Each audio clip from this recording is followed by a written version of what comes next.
Breaking news చూస్తున్నాము. ఇటు పల్నాడు జిల్లాలో భారీ భూకంపం వచ్చింది. ఇటు వినుకొండలో ఒక్కసారిగా భూ ప్రకంపనలు వచ్చాయి. ఇళ్ల నుంచి బయటకు పరుగులు తీశారు అక్కడున్న ప్రజలంతా. 5 సెకండ్ల పాటు భూమి కంపించింది. రిక్టార్ స్కేల్ పై తీవ్రత 3.5 3.5గా నమోదైంది. మొత్తానికైతే 20 కిలోమీటర్ల దూరంలో భూకంప కేంద్రాన్ని గుర్తించారు. ఎపిసెంటర్ ఆఫ్ ద ఎర్త్క్వేక్ అనొచ్చు. మొత్తానికైతే 20 కిలోమీటర్ల దూరంలో ఎపిసెంటర్ని గుర్తించారు. దీనికి సంబంధించి ఒక్కసారి స్థానికులు ఏమంటున్నారు? అర్ధరాత్రి సమయంలో ఒక్కసారిగా భూమి కంపించడంతో మరి స్థానికులు ఏమంటున్నారు? అక్కడ ఎలాంటి డ్యామేజ్ ఏమైనా అయిందా, ప్రాణ నష్టం ఏమైనా జరిగిందా? దీనికి సంబంధించి లేటెస్ట్ అప్డేట్ తీసుకునే ప్రయత్నం చేద్దాం. ఒక్కసారి స్థానికులు ఏమంటున్నారు ఒకసారి చూసే ప్రయత్నం చేద్దాం. 9/2/2023 తెల్లవారుజామున సుమారు 2 ఆ ప్రాంతాల్లో వినుకొండ పట్టణము మరియు పరిసర ప్రాంతాల్లో ఇట్లా భూకంపము వచ్చినట్టుగా తెలియవచ్చింది. దాంట్లో రెక్టర్ స్కేల్ పై 3.5గా నమోదైనట్టుగా మరియు దాంతో పాటు పరిసర ప్రాంతాలైన నడిగడ్డ కానీ కొప్పకొండ కానీ ఈ విలేజెస్ లో ఉన్నట్టుంది. ఎటువంటి అయితే నష్టం అయితే ఎటువంటి ఏం జరగలేదు. ఇప్పుడు దాకా అటువంటి ఏం రిపోర్ట్ ఏం కాలేదు. కాబట్టి ఎటువంటి ఇబ్బంది ఏం లేదని చెప్పని తెలియజేస్తున్నాం ప్రెజెంట్ అయితే. సో అర్ధరాత్రి 2:33 ఆ సమయంలో మొత్తానికైతే ఈ భూమి కంపించింది. సో దానివల్ల ఎటువంటి కంప్లైంట్స్ అయితే రాలేదు. కొంత ప్రజలు భయభ్రాంతులకు గురై అర్ధరాత్రి నిద్రపోతున్న సమయంలో ఒక్కసారిగా ఇంట్లో ఉన్న వస్తువులన్నీ ఊగడంతో మొత్తానికైతే ఇంట్లోంచి రోడ్డు మీదకి పరుగులు తీసినట్టు తెలుస్తుంది. దీనికి సంబంధించి మరింత అప్డేట్ తీసుకునే ప్రయత్నం చేద్దాం. గుంటూరు నుంచి మా ప్రతినిధి సాయి ఉన్నారు. సాయితో మాట్లాడి తెలుసుకునే ప్రయత్నం చేద్దాం. సాయి, చెప్పండి, రాత్రి సమయంలో ఏం జరిగింది? ఎలాంటి ప్రాణ నష్టం కానీ ఆస్తి నష్టం కానీ జరగలేదా? ప్రధానంగా పల్నాడు జిల్లా వినుకొండ సరౌండింగ్స్ ప్రాంతాల్లో ఈరోజు ఉదయం 2:30 గంటల సమయంలో అక్కడ కొన్ని ప్రకంపనలు అయితే స్థానికులు గుర్తించడం జరిగింది. అయితే వెంటనే వాళ్ళు అలర్ట్ అయ్యి ఇళ్లలో నుంచి బయటికి వచ్చినట్లు కూడా స్థానికులు చెప్తున్నటువంటి పరిస్థితి ఉంది.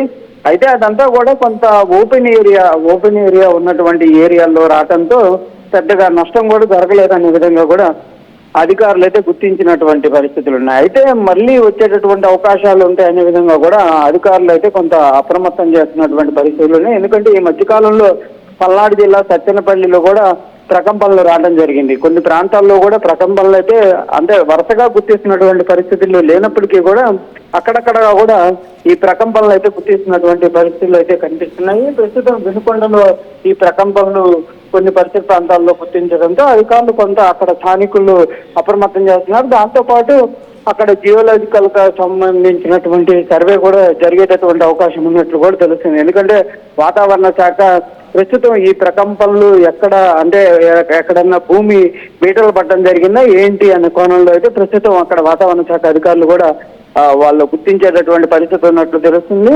అయితే ఇది ఈ రోజుకి ఆగిపోతుందా లేకపోతే కొనసాగే అవకాశాలు ఉన్నాయని దానికి సంబంధించి మాత్రం ఎక్కడా కూడా అధికారులు స్పష్టంగా క్లారిటీ ఇస్తున్నటువంటి పరిస్థితి లేదు. స్థానికులు మాత్రం ఉదయం సమయంలో కొన్ని సెకండ్స్ పాటు భూమి అంతా ఊగినట్లు రావడంతో మేమంతా కూడా బయటికి వచ్చి చూస్తే అలాంటి పరిస్థితి లేదు. కానీ కొంతసేపు అయితే భూమి కదిలినటువంటి పరిస్థితులు ఉన్నాయనే విధంగా మాత్రం స్థానికులు చెప్తున్నటువంటి పరిస్థితి కనిపిస్తుంది. Kalyan. Right Sai, thanks for the latest update. మొత్తం మీద ఇటు పల్నాడు జిల్లాలో తెల్లవారుజామున సమయంలో మొత్తానికైతే భూకంపం రావడంతో ఒక్కసారిగా నిద్రలో ఉన్న ప్రజలందరూ కూడా ప్యానిక్ అయ్యారు. ఇంట్లోంచి బయటికి పరుగులు తీశారు. అదృష్టవశాత్తు ఎలాంటి ప్రాణ నష్టం కానీ ఎలాంటి ఆస్తి నష్టం కానీ ఎక్కడ జరిగినట్టు దాఖలాలు లేవు. మొత్తం మీద రెక్టార్ 3.5 స్కేల్ మీద 3.5 మ్యాగ్నిట్యూడ్తోని ఈ భూకంపం వచ్చినట్టు తెలుస్తుంది. ఒక్కసారి మనం చూస్తే తెల్లవారుజామున 2:33 ఆ సమయానికి ఈ ఘటన చోటు చేసుకుంది. అలాగే ఎపిసెంటర్ ఒకసారి మనం దీనికి సంబంధించిన కేంద్ర బిందువు ఒకసారి చూస్తే కనుక 20 కిలోమీటర్లు Vinukonda, north west of Vinukonda Palnadu జిల్లాలో జరిగింది. సో మొత్తానికి 10 కిలోమీటర్ల కింద భూగర్భంలో జరిగిన ఒక అలికిడి వల్ల దానివల్ల ఈ భూకంపం వచ్చినట్టు ఇటు నేషనల్ సెంటర్ ఫర్ సెస్మాలజీ చెప్పుకొస్తుంది. అలాగే దీనివల్ల ఎఫెక్ట్ అయిన ఏరియాస్ ఒకసారి చెప్పే ప్రయత్నం చేస్తాం. మనం చూస్తే కనుక ఇటు వినుకొండ, దర్శి, నడిగడ్డ అలాగే పరిసర ప్రాంతాల్లో ఉన్న గ్రామాలన్నీ కూడా ఒక్కసారిగా అక్కడ భూమి ప్రకంపనలు వచ్చాయి. సో మొత్తానికి ఒక 2 నుంచి 5 సెకండ్ల వ్యవధి మాత్రమే. కానీ ఇది అర్ధరాత్రి సమయంలో జరగడంతో ఒక్కసారిగా నిద్రలో ఉన్న ప్రజలందరూ కూడా ఒక్కసారిగా ఉలికిపడ్డారు. వాళ్ళ ఇంట్లో ఉన్న వస్తువులు కానీ వాళ్ళు పడుకొని ఉన్న ఆ బెడ్స్ కానీ ఇవన్నీ కూడా ఒక్కసారిగా షేక్ అవ్వడంతో భయాందోళనతో మొత్తానికైతే ప్రజలు రోడ్ల మీదకి పరుగులు తీసినట్టు తెలుస్తుంది. ప్రస్తుతానికి అథారిటీస్ ఇటు అక్కడ అఫీషియల్స్ కూడా మాట్లాడుతూ లేట్ నైట్ ఇలాంటి ఒక సంఘటన అర్ధరాత్రి సమయంలో చోటు చేసుకుంది కాబట్టి అండ్ ఎటువంటి ప్రాణ నష్టం ఆస్తి నష్టం కానీ ఎవరికి గాయాలు అవ్వడం కానీ ఏమీ జరగలేదు.